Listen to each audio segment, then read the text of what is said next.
Hi friends! So, yesterday, Sunday, so we went to SM Fairview. So, meron lang tayong errands that we did there. So, yan. SM Fairview has a book sale. So, ayan po. We have a haul. Pasensya na po kayo. We are so into books. Kasi, especially when we see yung mga affordable books. Book sale is a sale, ano na yan, di ba? Bargain books. Meron pang double bargain, di ba? Very affordable yung price. So, yan. Ito yung ating haul sa SM Book Sale Fairview. Heal your spirit. Empower yourself. Yan.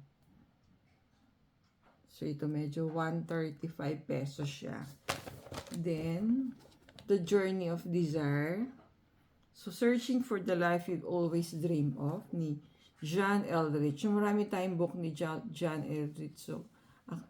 So, buti na lang wala pa tayo nito kasi meron tayo Captivating, Wild at Heart, The Journey of Desire, and Summoned. So, sa book siya ni Esther, or based on the book of Esther, Awake, Answering a Call to the Impossible. Ayan.